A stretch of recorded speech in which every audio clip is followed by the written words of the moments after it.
یوه ښځه چې هره شپه به ورته په موبایل باندې رنګ راتللو او هغه به د نیمې شپې پاڅېده. د نیمې شپې به هغه د خپلې کوټې په چت باندې ختله، ولته به یې څه کار کولو چې خپل خاوند په هغې باندې شکي شو. یوه ورځ یې ورپسې خاوند هم ورغی، خو هلته یې داسې څه ولیدل چې خاوند د خپو نه یې ځمکه وتښتېده چې آیا زما ښځه داسې کار هم کولی شي، ځکه چې په خپله ښځه باندې ده ډېر زیات اعتبار کولو.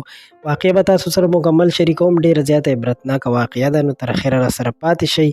درنو دوستانو، دا واقعه داسې وه چې یوه ښځه چې هره شپه به هغه د نیمې شپې پاڅېدله، په موبایل باندې به یې رنګ راغی، نو دا به پاڅېدله او د کمرې نه به ووتله. دا څو ورځې د خاوند یې دا معامله نوټ کوله، ځکه چې خاوند یې پرې هم مخکې نه پوهېدلو. په همدغه ورځو کې په خاوند پوه شو، نو چې کله پرې پوه شو، هغه یوه ورځ داسې وکړل چې د دې موبایل یې خپل ځان سره کېښودو او خپل موبایل یې دغه ښځې سره کېښودو. نو د شپې چې کله په موبایل باندې په همدغه ټیم کې رنګ راغی، نو یعنې الارم غوندې پرې راغی، نو دې سړي چې دغه د ښځې اندازه اخیستله، ښځه یې په همغه ټیم باندې پاڅېده، موبایل یې ځان سره د خاوند اوچت کو. چې موبایل یې اوچت کو، بره لاړله او داسې نیمه ګنټه یا 40 منټه پکې تېر شوي وو چې خاوند یې هم ورپسې بره ورغی.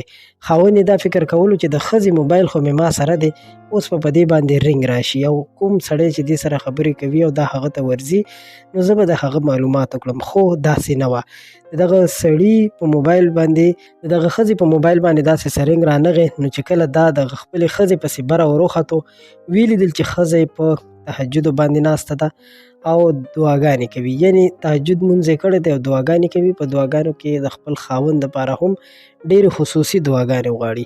خاوند یې چې کله دا ټوله معامله وکتله، نو ډېر زیات شرمنده شو او ځان سره یې وویل چې ما ته داسې نه و کول پکار، یقیناً چې ډېره لویه غلطي مې وکړه چې په خپله ښځه باندې مې شک وکړو.